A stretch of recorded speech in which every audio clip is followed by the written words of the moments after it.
Masjid Al-Bushra Merbuk, macam mana kami boleh mencapai apa yang kami telah capai sekarang.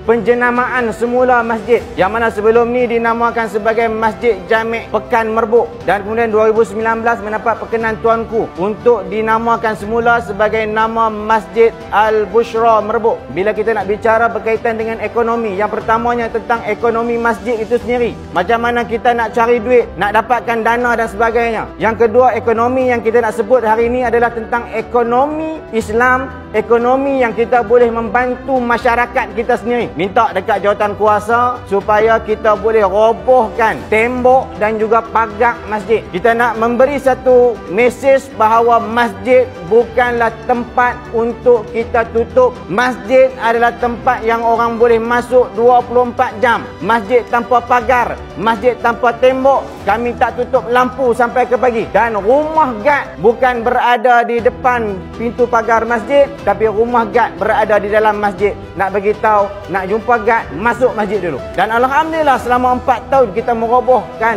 pagar dan tembok masjid. Wallahi sampai sekarang tak berlaku lagi pecah tabung masjid. Tak berlakunya pecah tabung dalam masjid. Kami ambil pula tabung, letak tepi jalan, dan kita dipertandingkan, dicalonkan oleh Botek untuk dipertandingkan ASEAN Public Toilet Standard, dan kita mendapat kejayaan tersebut dan diangkat penghargaan sebagai tandas awam standard ASEAN di peringkat kebangsaan baru-baru ini. Alhamdulillah kita siapkan air telaga wakaf yang mana masyarakat anak karya sendiri yang berada berhampiran dan luar daripada karya boleh datang ke masjid untuk mendapatkan air secara percuma yang telah ditapis dan boleh terus diminum. Kita adakan kawash di Masjid Al-Bushra Merbuk. Inilah food court. Kita ada Al-Bushra Mat. Kemudian kita ada Al-Bushra Bistro. Kita ada Halo Al-Bushra. Kemudian fasa ketiga C, kita ada Dobi Layan Diri 24 jam. Dan kemudian kita ada Muslimah Spa and Salon untuk kita-kita aja.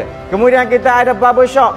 Dan kemudian kita ada Al-Bushra Studio. Kita ada Al-Bushra Cetak. Boleh buat banner dan sebagainya. Nak print apa pun semua kita boleh cetak. Nak buat baju dan sebagainya. Dan sekarang alhamdulillah hampir siap tandas yang lebih mesra kepada muslimah. Dan di antara pencapaian Masjid Al-Bushra Merbuk adalah Tokoh Ma'al Hijrah 2022 Masjid Terbaik Negeri Kedah kategori luar bandar. Jangan pernah takut menggunakan duit orang infak. Sebab apa orang boleh berinfak, orang boleh bagi?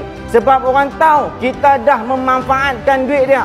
Ini tuan-tuan, duit tuan-tuan yang tuan-tuan infak, kita bangunkan tandas mesra muslimah RM176,000. Kami tak simpan duit tuan-tuan. Semalam dia infak 2 sen dan pagi ni dia infak lagi 2 sen. Nama dia Muhammad Izzat. Kalau dia pernah dia tengok live ni, dia nak sebut nama dia. Dia ni orang yang hebat sebab dia mampu nak melakukan transaksi walaupun hanya 2 sen. Kita pun hari ni tak tahu ya sedekah tak sedekah. Kita tunjuk apa yang kita lakukan. InsyaAllah di luar sana, apatah lagi di dalam Malaysia yang mudah untuk memberi ini, hanya tunggu di mana tempat untuk kami nak letakkan duit kami.